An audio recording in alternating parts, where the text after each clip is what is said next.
پھر اسی طرح اگلا باب ہے باب فی المبادرۃ الی الخیرات، نیکیوں کی طرف دوڑنے کا، جلدی کرنے کا باب.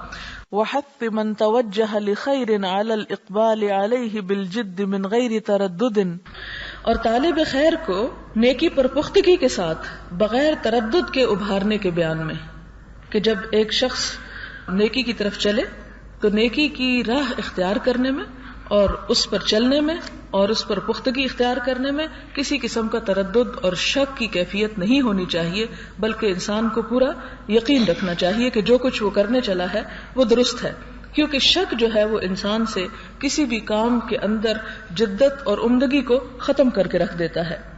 اس کے لیے ہم دیکھتے ہیں کہ قرآن پاک میں اللہ تعالیٰ فرماتے ہیں فاستبقوا الخیرات، وقال تعالی وسارعوا الى مغفرۃ من ربکم وجنۃ عرضها السماوات والارض اعدت للمتقین. اللہ تعالیٰ فرماتے ہیں کہ فاستبقوا الخیرات، نیکیوں میں جلدی کرو. ایک اور جگہ پر فرمایا اور دوڑو مغفرت کی طرف اپنے رب کی طرف سے اور جنت کی طرف جس کا عرض آسمانوں اور زمین کے برابر ہے، جو متقی لوگوں کے لیے تیار کی گئی ہے. یہاں پر آپ دیکھیں کہ دو چیزوں کا ذکر کیا گیا ہے، ایک بخشش اور ایک جنت کا. عام طور پر ہم دیکھتے ہیں کہ ہمارے ہاں جو صوفیاء کرام کی تعلیم ہے اس میں بار بار اس بات پر بڑا غور کروایا جاتا ہے اور بار بار یہ بات ذہن میں ڈالی جاتی ہے کہ انسان جو نیکی کرے وہ صرف اللہ تعالیٰ کی رضامندی کے لیے کرے اور اس میں جنت کی طلب نہیں ہونی چاہیے. لیکن آپ دیکھیں کہ دین اسلام جو ہے وہ دین فطرت ہے. دین فطرت کیا ہے کہ انسان کی فطرت میں اچھائی کی طلب ہے کہ اس کو ایک اچھی چیز ملے، اور انسان کی فطرت میں برائی سے دور ہونا ہے. اللہ تعالیٰ انسان کی اس فطرت کو ہم سے زیادہ سمجھتا ہے، لہٰذا اس نے جنت کا تصور بھی دیا ہے اور اس نے جہنم کا تصور بھی دیا ہے.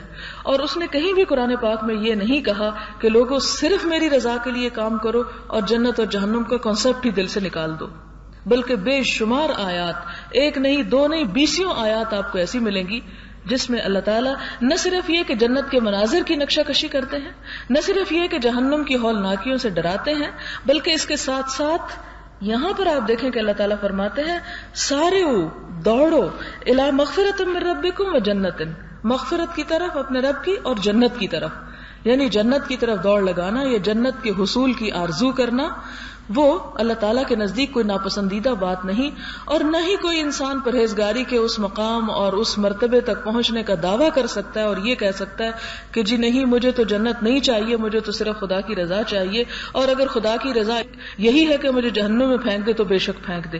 ہرگز نہیں، ایک بندہ مومن کو ایسی تعلیم نہیں دی گئی. انسان کو بار بار جہنم سے پناہ مانگنے کی تلقین کی گئی. حضور صلی اللہ علیہ وسلم اپنی نمازوں کے اندر بھی اور اپنی نمازوں کے باہر بھی بکثرت ایسی دعا مانگتے تھے کہ ربنا آتنا فی الدنیا حسنہ وفی الآخرۃ حسنہ وقنا عذاب النار، کہ ہمیں آگ کے عذاب سے بچا. اور وہ خاص دعا جو ہر نماز کے بعد آپ پڑھا کرتے تھے وہ تھی اللہم انی اعوذ بک من عذاب جہنم، کہ اللہ میں جہنم کے عذاب سے تیری پناہ مانگتا ہوں. اور اس کے علاوہ بھی آپ دیکھیں گے کہ ایک اور جگہ پر سورۃ الفرقان میں بھی آتا ہے کہ ہمیں جہنم کے عذاب سے بچا، ان عذابہا کان غراما، کیونکہ اس کا عذاب تو جان کا لاگو ہے. تو کبھی یہ دعا بھی نہیں کہنی چاہیے کہ اللہ تیری رضا ہے جہنم میں ڈالنے کی تو اس میں ڈال دے. ایسی باتوں سے بھی خدا تعالیٰ ناراض ہوتے ہیں، کیونکہ انسان کو حکم دیا گیا ہے کہ واسأل اللہ من فضلہ، اللہ تعالیٰ سے اس کا فضل مانگو. اور انسان ذرا سوچ کے تو دیکھے، ذرا احساس تو کر کے دیکھے کہ اگر 5 منٹ کے لیے بھی اسے کہے کہ آگ میں اپنا ہاتھ ڈال دو تو اس پر بھی وہ قادر نہیں، تو اتنے بڑے بڑے دعوے انسان کیوں کرتا ہے کہ اگر اس کی رضا اس میں ہے تو وہ ایسا کر دے. ایسا کبھی نہ کرے اور نہ ہی ایسی کبھی کوئی خواہش کرنی چاہیے. ہاں یہ الگ بات ہے کہ سب سے پہلی نیت جو انسان کی کسی کام کے کرنے کے لیے ہونی چاہیے وہ اللہ ہی کی رضا ہے کہ خدایا تو ہم سے راضی ہو جا. اور اس کے بعد یہ کہ انسان کو دنیا کی بھلائی مانگنے سے بھی روکا نہیں گیا، کیونکہ انسان کو پہلے دنیا کی بھلائی مانگنے کے لیے کہا گیا. یعنی جب انسان نماز پڑھتا ہے یا کوئی نیک کام کرتا ہے یا کسی بھی نیکی کی اس کو توفیق ہوتی ہے تو اس موقع پر اگر انسان دنیا کی دعا مانگتا ہے تو یہ بھی کوئی بری بات نہیں ہے. بہت سے لوگ اسے بھی کنڈم کرتے ہیں اور کہتے ہیں کہ دنیا کیوں مانگتے ہو، صرف آخرت مانگو.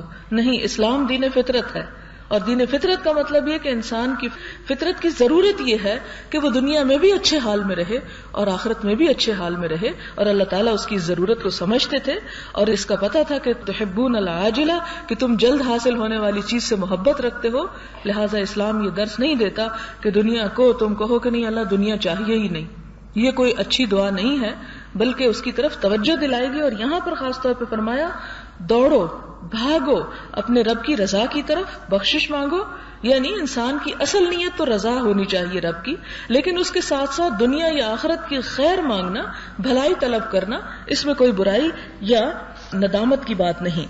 پھر جنت کا یہاں مزید تصور بھی، یعنی یہ نہیں بتایا کہ اس کی مغفرت کتنی بڑی چیز ہے، بلکہ یہ ضرور بتایا کہ جنت اتنی بڑی چیز ہے کہ ارضها السماوات والارض، کہ جس کی صرف چوڑائی جو ہے وہ آسمانوں اور زمین کے برابر ہے، لیکن تیار کس کے لیے کی گئی ہے؟ اعدت للمتقین، تقوی والوں کے لیے تیار کی گئی ہے۔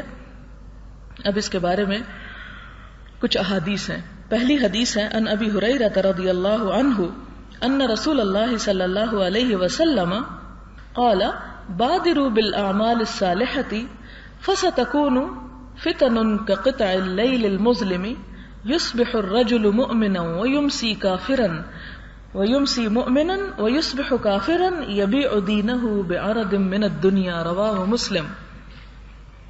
حضور صلی اللہ علیہ وسلم نے فرمایا نیک کاموں کی طرف دوڑو، نیک کاموں میں جلدی کرو، یعنی انتظار نہ کرو کہ اچھا صبح کر لوں گا اور صبح ہو تو کچھ شام کر لوں گا۔ کیوں؟ اس لیے کہ فتنے تاریک رات کے مختلف ٹکڑوں کی مانند پے در پے عنقریب رونما ہوں گے۔ آدمی صبح کو مومن ہوگا اور شام کو کافر، اور شام کو مومن ہوگا اور صبح کو کافر، اپنے دین کو دنیا کے معمولی سامان کے عوض فروخت کر ڈالے گا۔ لہذا جس طرح ہم قرآن پاک میں پڑھتے ہیں کہ اللہ تعالیٰ ہر روز ایک نئی شان میں ہے، کل یوم ہوا فی شأن، سورۃ الرحمن میں آتا ہے، اسی طرح اس کی کائنات بھی تغیر پذیر ہے۔ آپ دیکھتے ہیں کہ کبھی رات ہے، کبھی دن ہے، کبھی گرمی ہے، کبھی سردی ہے، کبھی سورج ہے، کبھی بارش ہے، کبھی روشنی ہے، کبھی اندھیرا ہے۔ بیان ہی انسان کے مزاج میں اور انسان کے جسم میں بھی تبدیلیاں آتی ہیں، کبھی بچپن ہے، کبھی جوانی ہے، کبھی بڑھاپا ہے۔ اسی طرح انسان کے مزاج میں کبھی خیر ہے، کبھی شر ہے۔ الہمہا فجورہا و تقواہا، کوئی انسان نہ 100% تقوی سے بنا ہے اور نہ 100% فجور سے بنا ہے، بلکہ ان دونوں کا مجموعہ ہے۔ کبھی ایک غالب آنے لگتا ہے، کبھی دوسرا غالب آنے لگتا ہے۔ لہذا انسان کے اندر جس وقت کوئی نیکی کرنے کی تمنا پیدا ہو تو کوشش کرے کہ بس اسے کر ڈالے، اور خاص طور پر جبکہ اس کے بس میں بھی ہو، جبکہ وہ اس پر قادر بھی ہو تو کرنے کی کوشش کرے، اس لیے کہ ہو سکتا ہے کہ ابھی توفیق ہے اور صبح تک توفیق ہی نہ رہے، ابھی موقع ہے اور صبح تک موقع ہی نہ رہے۔ اور پھر خاص طور پر جس چیز کا یہاں ذکر کیا گیا کہ فتنے پے در پے انسان کی زندگی میں آتے چلے جائیں گے، اور فتنہ کیا ہے کہ چھوٹی سی چیز بھی انسان کے لیے بڑی آزمائش بن جاتی ہے، بعض اوقات چھوٹا سا نقصان انسان کے لیے بڑی آزمائش بن جاتی ہے، بعض اوقات انسان کی صحت کی خرابی انسان کے لیے آزمائش ہو جاتی ہے، بعض اوقات کسی عزیز کا جدا ہو جانا انسان کے لیے مصیبت کا باعث ہو جاتا ہے۔ لہٰذا انسان جس وقت اس کی صحت ہے، جیسے کہ آگے بھی آپ مزید اس کی تفصیل پڑھیں گے کہ 7 چیزوں کو 7 چیزوں سے پہلے غنیمت جانو، ایک اور جگہ پر آتا ہے کہ 5 چیزوں کو 5 چیزوں سے پہلے غنیمت جانو، موت سے پہلے زندگی کو غنیمت سمجھو، اس لیے کہ کوئی پتہ نہیں کہ اگر آج ہیں اور کل ہوں گے یا نہیں ہوں گے۔ اسی طرح صحت کو بیماری سے پہلے غنیمت جانو، جوانی کو بڑھاپے سے پہلے غنیمت جانو، تو اسی طرح مال کو فقیری سے پہلے غنیمت جانو کہ جب انسان کے پاس کچھ ہے تو اس سے فائدہ اٹھا کر کچھ کر جائے، اور جب نہیں ہوگا تو پھر انسان صرف حسرت ہی کر سکتا ہے کہ کاش میں اس وقت کچھ کر لیتا۔ اور یہ حسرت دنیا میں بھی انسان پر بعض اوقات آتی ہے، لیکن آخرت میں تو ہر شخص حسرت کر رہا ہوگا، ہر شخص حسرت میں مبتلا ہوگا، اور کیا حسرت ہوگی کہ اے کاش وہ فلاں جو میرا لمحہ تھا میں اسے ضائع نہ کرتا، کیونکہ وہ لمحہ اسے بڑے خسارے کی شکل میں وہاں پر نظر آئے گا۔ اور یہاں پر آپ دیکھیں کہ دل کی کیفیت قلب، جیسے کہ پہلے بھی آپ کو بارہا بتا چکی ہوں کہ قلب کا تو لفظ ہی الٹ پلٹ ہونے سے ہے۔ اگر آج اچھا ہے تو کل برا ہو سکتا ہے، آج برا ہے تو کل اچھا بھی ہو سکتا ہے، الٹتا پلٹتا رہتا ہے. لہٰذا کبھی بھی انسان اس پہ بھروسہ نہ کر بیٹھے کہ میرا دل تو بہت اچھا ہے اور ہمیشہ اچھا ہی رہے گا. نہیں، جب اچھا ہے تو اس سے مزید اچھائی اور مزید فائدہ حاصل کرنے کی انسان کوشش کرے. پھر اسی طرح ایک اور حدیث ہے جس سے ہمیں پتہ چلتا ہے کہ حضور صلی اللہ علیہ وسلم نیکی کے کام میں کتنی تیزی کیا کرتے تھے. حدیث کچھ یوں ہے، حضرت ابی سروہ سے عقبہ بن الحارث رضی اللہ تعالی عنہ قال صلیت وراء النبی صلی اللہ علیہ وسلم، کہ میں نے نبی صلی اللہ علیہ وسلم کے پیچھے نماز پڑھی، بالمدینۃ العصر، مدینہ میں عصر کی نماز. فسلم، تو آپ صلی اللہ علیہ وسلم نے سلام پھیرا. ثم قام مسرعا، پھر تیزی سے کھڑے ہوئے. فتخطى رقاب الناس، اور لوگوں کی گردنیں پھلانگتے ہوئے چلے گئے الی بعض حجر نسائہ، اپنی کسی ایک بیوی کے گھر. ففزع الناس من سرعته، تو لوگ آپ صلی اللہ علیہ وسلم کی اس تیزی کو دیکھ کر گھبرا اٹھے کہ معلوم نہیں آپ اتنی جلدی میں کیوں ہیں. فخرج علیہم، تو واپس ان کی طرف لوٹے. فرأى انہم قد عجبوا من سرعته، تو آپ صلی اللہ علیہ وسلم نے دیکھا کہ لوگ آپ کی جلد بازی سے بڑے حیران ہوئے ہیں. قال ذکرت شیئا من تبر عندنا، کہ مجھے ایک بات یاد آئی تھی کہ میرے گھر میں سونے کی ایک ڈلی رکھی ہوئی ہے. فَكَرِهْتُ أَنْ يَحْبَسَنِي فَأَمَرْتُ بِقِسْمَتِهِ، تو میں نے یہ بات ناپسند کی کہ میں اس کو پکڑے رکھوں یا اسے روکے رکھوں، اور اس کے بعد میں نے حکم دیا کہ اسے فوراً تقسیم کر دیا جائے. مراد یہ ہے کہ اگر انسان کے پاس صدقہ و خیرات کرنے کے لیے کچھ مال ہے، فرض ہے یا نفل ہے یا کسی بھی قسم کا ہے، تو اس کی کوشش یہ ہونی چاہیے کہ فوراً ہی اس کو اپنا فرض اپنے سر سے اتار دے. جس طرح کہ ہم دیکھتے ہیں کہ نبی صلی اللہ علیہ وسلم کے پاس کہیں مال آیا ہوگا صدقہ خیرات کرنے کے لیے، اور ظاہر ہے کہ اس تقسیم میں بھی بڑا وقت لگ جاتا ہے. تقسیم کرتے کرتے کچھ حصہ جو ہے اس کا بچ گیا، اور وہ نماز کے بعد فوراً آپ کو یاد آیا. آپ نے اتنی تاخیر بھی نہیں کی کہ بیٹھ کر دعا ہی مانگ لیں، اتنی بھی تاخیر نہیں کی کہ اچھا جو لوگ بیٹھے ہیں میں ذرا ان سے کچھ بات چیت کر لوں اور پھر اس کے بعد گھر جا کے تقسیم کر لوں گا. اس حدیث سے ہمیں یہ پتہ چلتا ہے کہ آپ صلی اللہ علیہ وسلم جب نیکی کے کسی کام کا ارادہ کرتے تھے تو اس میں کتنی جلدی کرتے تھے اور اس فرض کی ادائیگی میں کتنی تیزی کیا کرتے تھے. ہمارا حال کیا ہے؟ آذان ہو جاتی ہے تو ہم انتظار میں بیٹھے رہتے ہیں کہ اچھا ابھی تو 15 منٹ ہی گزرے ہیں، ابھی تو آدھا گھنٹہ ہی گزرا ہے، اور ابھی 1 گھنٹہ باقی ہے، اور ابھی آدھا گھنٹہ باقی ہے، اور ابھی 10 منٹ باقی ہیں. اور یوں اچھی بھلی نماز جس کا اجر ہزاروں لاکھوں میں ہو سکتا تھا اسے کوڑیوں کے بھاؤ ختم کر دیتے ہیں. پھر اسی طرح اور بھی جتنے بھی نیکی کے کام ہیں ان میں بھی ہمیں وقت کی قدر و قیمت کا کوئی اندازہ نہیں ہوتا. مثال کے طور پر اسی محفل میں آپ دیکھ لیں کہ اگر ایک چیز کا ایک وقت مقرر ہے تو ہم بعض اوقات بلا وجہ، بعض اوقات تو کوئی عذر کوئی مجبوری بھی ہو سکتی ہے، اور بعض اوقات صرف عادتاً ہم تاخیر سے پہنچتے ہیں، اور اس میں آپ دیکھیں کہ وہ برکت جو ایک مکمل محفل کی ہو سکتی ہے اس سے تو بہرحال ہم محروم رہ جاتے ہیں. تو جب ایک کام ہمیں کرنا ہی ہے، جب ایک فرض ہمیں ادا ہی کرنا ہے، تو اس کے لیے ہماری کوشش یہ ہونی چاہیے کہ جتنا جلد سے جلد ہو جائے وہ کر لیا جائے، کیونکہ انسان کو نہیں معلوم کہ اس کی زندگی میں نیکی کے یہی لمحے یا یہی مرحلے ہوں. پھر اسی طرح ہم دیکھتے ہیں حضرت جابر سے روایت ہے، قال رجل للنبي صلى الله عليه وسلم يوم احد ارأيت ان قتلت فأين انا؟ قال في الجنة. فألقى تمرات كن في يده ثم قاتل حتى قتل. متفق علیہ. حضرت جابر سے روایت ہے کہ ایک شخص نبی صلی اللہ علیہ وسلم کے پاس یوم احد کو آیا، یعنی جنگ ہو رہی تھی تو آپ کے پاس آیا اور کہنے لگا کہ آپ بتائیے کہ اگر میں اس جنگ میں قتل کر دیا جاؤں تو میں کہاں جاؤں گا؟ آپ نے فرمایا جنت میں. تو اس کے ہاتھ میں کچھ کھجوریں تھی جنہیں پکڑ کے وہ کھا رہا تھا. فَأَلْقَى تَمَرَاتٍ كُنَّ فِي يَدِهِ، اپنے ہاتھ کی کھجوروں کو ایک طرف پھینکا. ثُمَّ قَاتَلَ حَتَّى قُتِلَ، تو لڑتے لڑتے شہید ہو گیا. یعنی اس نے اتنا بھی توقف نہ کیا کہ میں پہلے اپنا پیٹ تو بھر لوں، پتہ نہیں زندگی میں پھر کبھی کھانا نصیب ہوگا یا نہیں ہوگا. جب اسے یہ یقین ہوا کہ نہیں، یہاں پہنچنے اور کا مطلب یہ ہے کہ جنت، تو جنت کے پھل اور جنت کی کھجوریں اس کا انتظار کر رہی ہوں گی، تو اسے دنیا کی کھجوریں کھانے میں کیا لطف ہو سکتا ہے. وہ شخص جسے یہ یقین ہو کہ آخرت میں ایک بہترین منزل میری منتظر ہے، تو ایسی صورت میں اس کا شوق اور کام میں اس کی تیز رفتاری اور اس کی جلدی جو ہے اس کا مقابلہ تو کوئی اور کر ہی نہیں سکتا. پھر اسی طرح حضرت ابو ہریرہ سے روایت ہے قال جاء رجل الى النبي صلی اللہ علیہ وسلم فقال یا رسول اللہ ای الصدقۃ اعظم اجرا. ایک شخص حضور صلی اللہ علیہ وسلم کے پاس آتا ہے، یہ حضرت ابو ہریرہ سے روایت ہے، اور پوچھتا ہے کہ اللہ کے رسول صلی اللہ علیہ وسلم سب سے بہترین صدقہ کون سا ہے جس کا اجر سب سے زیادہ ہو؟ قال ان تصدق وانت صحیح شحیح تخشى الفقر. آپ نے فرمایا کہ تم اس حال میں صدقہ کرو کہ تم صحت مند ہو اور شحیح فقر و فاقے سے خوف زدہ ہو کہ میں دوں گا تو پھر میرے پاس پیسے کم رہ جائیں گے.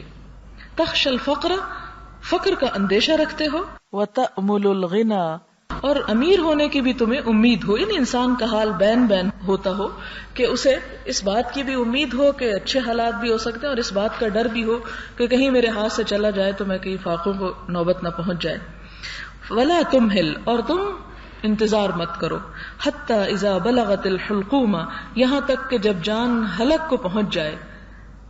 قلت لفلان کذا ولفلان کذا، تو تم کہنے لگو فلاں کو یہ دے دینا، فلاں کو یہ دے دینا.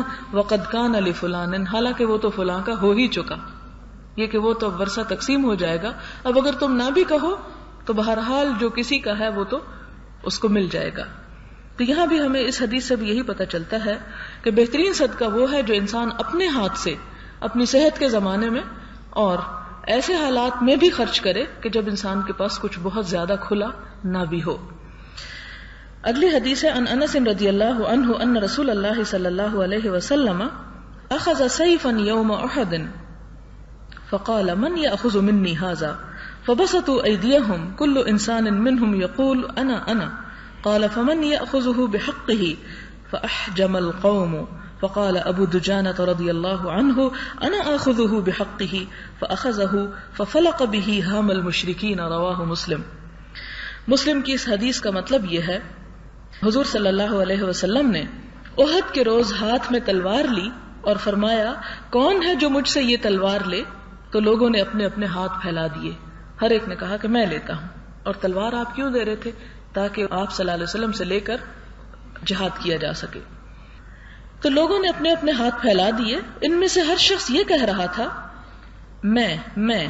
آپ نے فرمایا اس تلوار کو اس کے حق کے ساتھ کون لے گا؟ مراد یہ کہ آپ لے تو لوگے لیکن اسے استعمال کون کرے گا اور اس کے ساتھ اس کا حق کون دے گا؟ اس پر ابو دجانہ جو تھے انصار میں سے تھے، وہ کہنے لگے کہ اللہ کے رسول صلی اللہ علیہ وسلم میں اس کو حق کے ساتھ لوں گا. بس انہوں نے آپ صلی اللہ علیہ وسلم سے وہ تلوار لے لی اور اس تلوار کے ساتھ مشرکین کی کھوپڑیاں پھاڑ ڈالی. بہت بہادر اور جری انسان تھے، اسے لیا اور واقعی حق ادا کر دیا. تو یہاں پر بھی یہ ہے کہ انسان جب کسی کام میں ہاتھ ڈالے تو ڈالنے سے پہلے یہ دیکھ لے کہ کیا میں اس کام کو کر بھی سکتا ہوں یا نہیں، اور اگر کر سکتا ہو تو پھر اس کا ذمہ لے، اور جب ذمہ لے تو اسے خوب نبھائے. پھر اسی طرح اگلی حدیث ہے حضرت زبیر بن عدی کی رضی اللہ تعالی عنہ، فرماتے ہیں کہ ہم انس بن مالک رضی اللہ تعالی عنہ کے پاس آئے تو ہم نے ان سے ان تکالیف کی شکایت کی جو حجاج کی طرف سے ہمیں پہنچ رہی تھی. بس آپ نے فرمایا برداشت کرو، کیونکہ اب کوئی زمانہ نہیں آئے گا مگر اس سے بعد والا اس سے بدتر ہوگا، حتیٰ کہ تم اپنے رب سے ملاقات کرو گے. میں نے یہ بات تمہارے نبی صلی اللہ علیہ وسلم سے سنی ہے. یہ بخاری کی روایت ہے. مراد یہ ہے کہ انسان کو اچھے حالات کے ہونے کا انتظار نہیں کرنا چاہیے، بلکہ جو کام اسے کرنا ہے وہ کر گزرے. اور آپ دیکھیں کہ ہمارے ہاں عام طور پر ہماری نفسیات یہی ہے کہ ہم اس بات کا انتظار کرتے رہتے ہیں کہ یہ ہو جائے تو پھر ہم آگے بڑھیں گے، یہ ہو جائے تو پھر اس کے بعد کچھ اور کریں گے اور پھر کچھ اور. لیکن وہ اچھے حالات قسمت سے ہی آتے ہیں، اور پھر اچھے حالات آ بھی جائے تو نیکی کرنا قسمت ہی سے نصیب ہوتا ہے. یہ بھی خدا کی دین ہوتی ہے. اللہ چاہے تو انسان کر سکتا ہے، وہ نہ چاہے تو انسان پر بھی نہیں مار سکتا. تو اس حدیث سے بھی یہ پتہ چلتا ہے کہ حضرت انس جو انہیں نصیحت کر رہے ہیں وہ یہ کہ تم اس بات کا انتظار نہ کرو اور اس بات کے انتظار میں مت بیٹھو کہ حجاج جو ہے اپنا ظلم و ستم بند کر دے گا اور پھر مسلمانوں کے بڑے اچھے حالات آ جائیں گے اور خیر کا دورہ ہوگا، پھر ہماری نمازوں میں بھی بڑا لطف ہوگا اور ہمارے صدقے خیرات بھی بڑے اچھے ہوں گے. نہیں، جیسے تیسے حالات ہیں، تم جو کرنا ہے اسے کر لو. اور اس میں ہم سب کے لیے بڑی نصیحت اور عبرت کا سامان ہے. ہم عموماً کوئی بھی جب کام سمجھتے ہیں کہ یہ اللہ کے دین کا کام ہے، اللہ تعالیٰ کا حکم ہے، ہم پر فرض ہے اور ہمیں کرنا ہے، تو ہم کر لینے کی بجائے عموماً ٹال مٹول سے کام لیتے ہیں. کبھی کہتے ہیں کہ سب لوگ کرنے لگیں گے تو ہم کریں گے، کبھی کہتے ہیں کہ فلاں طرف سے میرا کام ہو جائے، فلاں مشکل آسان ہو جائے تو پھر میں کروں گا. لیکن وہ دور کب آتا ہے کہ انسان ہر لحاظ سے مطمئن، خوشحال، فارغ البال ہو. مثلاً ہم نماز پڑھنے کھڑے ہوتے ہیں تو ہم کہتے ہیں ذرا بس جلدی سے یہ نماز پڑھ لوں، اگلی نماز انشاءاللہ بہت اچھی پڑھوں. اگلی آتی ہے تو ایک اور اس کے ساتھ نیا کام آ جاتا ہے اور پھر وہ جیسی تیسی پڑھ کے گزر جاتا ہے، اور پھر اگلی کے انتظار میں. اور پھر آپ خود اپنا جائزہ لے کر دیکھ سکتے ہیں کہ جن کاموں کو ہم صرف امید پر چھوڑے رکھتے ہیں وہ کام کہ اچھے حالات ہوں گے تو پھر اچھا کریں گے، وہ بھلا کب پورے ہوتے ہیں. پھر اسی طرح ہم دیکھتے ہیں، بڑی زبردست حدیث ہے یہ، اور اگر کوئی اس پر غور و فکر کرے جو آئندہ یہ حدیث آ رہی ہے تو میں سمجھتی ہوں کہ واقعی ہمارے عمل میں کچھ تو تبدیلی پیدا ہو. حضرت ابو ہریرہ سے روایت ہے کہ حضور صلی اللہ علیہ وسلم نے فرمایا 7 چیزوں سے پہلے نیک اعمال میں جلدی کرو. 7 چیزوں سے پہلے نیک اعمال میں جلدی کرو. اگر ایسا نہیں کرتے تو کیا فقر کا انتظار کرتے ہو جو بھلا دینے والا ہے؟ فقر کہتے ہیں محتاجی کو، یعنی ایسے حالات آ جائیں کہ تم پیسے کے دوسروں کے محتاج ہو جائیں، تو کیا اس چیز کے انتظار میں ہو کہ تم اپنے عمل کو، صدقہ خیرات وغیرہ کو روکے ہوئے ہو؟ یا ایسی دولت مندی کا انتظار کرتے ہو جو سرکش بنا دینے والی ہے، کہ انسان کو خدا کے آگے جھکنے کی توفیق نہیں دیتی؟ یا ایسی بیماری کا جو بگاڑ دینے والی ہے، یعنی انسان کے اعضاء کو، اس کی عقل کو، اس کے دل دماغ کو، اس کی صلاحیتوں کو ختم کر دینے والی ہے، کیونکہ جب انسان کے پاس صحت ہی نہیں تو وہ کچھ کام کرنے کے قابل ہی نہیں. یا ایسے بڑھاپے کو جو سٹھیا دینے والا ہے کہ جس میں انسان کو ہوش ہی نہ رہے کہ اس نے بولا کیا ہے، اس کو اپنے جسم کی، اپنے کھانے پینے کی، اس کو اپنی کسی بھی چیز کی کوئی اس کو سوچ سمجھ ہی نہ رہے. کیا اس بات کے انتظار میں ہو؟ یا ایسی موت کے انتظار میں جو تمہارا کام تمام کر دینے والی ہے؟ یعنی کس بات کے انتظار میں ہو کہ جب دنیا میں ہی نہیں رہو گے تو کرو گے کیا؟ یا دجال کا جو ہر اس غائب چیز سے برا ہے جس کا انتظار کیا جائے. انسان ہر کسی بھی ایسی چیز کا جب انتظار کرتا ہے جس کا اس کو پتا نہیں کہ وہ آئے گی تو کیسی ہوگی، ان سب میں بدترین چیز ہے وہ. یا قیامت کا انتظار کرتے ہو، بس قیامت بہت دہشتناک اور بہت کڑوی ہے. وَالسَّاعَةُ أَدْهَى وَأَمَرُّ، نہایت کڑوی ہے. لہذا ان اوقات سے جو اس وقت تمہیں میسر ہیں، ان حالات سے جو اس وقت تمہارے پاس ہیں، زیادہ سے زیادہ فائدہ حاصل کر لو. اسی طرح اگلی حدیث ہے حضرت ابو ہریرہ سے کہ رسول اللہ صلی اللہ علیہ وسلم نے خیبر کے روز فرمایا کہ میں ضرور یہ جھنڈا ایسے آدمی کو دوں گا جو خدا اور اس کے رسول کو محبوب رکھتا ہے، اللہ تعالیٰ اس کے ہاتھ پر فتح عطا کریں گے. حضرت عمر رضی اللہ تعالیٰ عنہ فرماتے ہیں کہ میں نے کبھی امارت نہیں چاہی کہ میں لوگوں پر امیر بنایا جاؤں، مگر اس دن میرا دل چاہا کہ یہ جھنڈا مجھے بھی مل جائے. بس میں اس امید پر اپنے آپ اٹھ کر بلند ہوتا تھا کہ میں اس لیے بلایا جاؤں، یعنی میں اپنے آپ کو نمایاں کرنے کی کوشش کر رہا تھا کہ نبی صلی اللہ علیہ وسلم کی نگاہ مجھ پر پڑ جائے اور یہ چیز مجھے عنایت فرما دے. تو رسول اللہ صلی اللہ علیہ وسلم نے حضرت علی بن ابی طالب رضی اللہ تعالیٰ عنہ کو بلایا اور وہ جھنڈا عطا کیا اور فرمایا چلو اور کسی طرف توجہ نہ کرنا، ادھر ادھر مت دیکھنا، اس کو لو اور جاؤ اور حملہ کر دو یہاں تک کہ اللہ تعالیٰ تجھے فتح عطا کرے. اور حضرت علی کچھ چلے پھر ٹھہر گئے، یعنی تھوڑا سا آگے گئے پھر رک گئے اور کسی طرح متوجہ نہیں ہوئے، کسی کو نہیں دیکھا، نہ کسی سے بات کی اور نہ کسی سے کچھ پوچھا اور نہ حیل و حجت سے کام لیا. پھر بلند آواز سے پکارا یا رسول اللہ صلی اللہ علیہ وسلم کس چیز پر لوگوں سے جہاد کروں؟ فرمایا ان سے جہاد کرو حتیٰ کہ وہ گواہی دیں کہ اللہ کے سوا کوئی معبود نہیں اور بے شک محمد صلی اللہ علیہ وسلم اللہ کے رسول ہیں. بس جب وہ یہ کر لیں تو انہوں نے اپنی جانیں اور اپنے مال تجھ سے محفوظ کر لیے مگر جانوں اور مالوں کے حق کی وجہ سے، اور ان کا حساب اللہ کے ذمہ ہے. یہاں پر 2 چیزیں ہمیں ملتی ہیں. ایک تو یہ ہے کہ نبی صلی اللہ علیہ وسلم کا یہ حکم کہ تم جب کام کرنے لگو تو پھر ادھر ادھر مت دیکھو.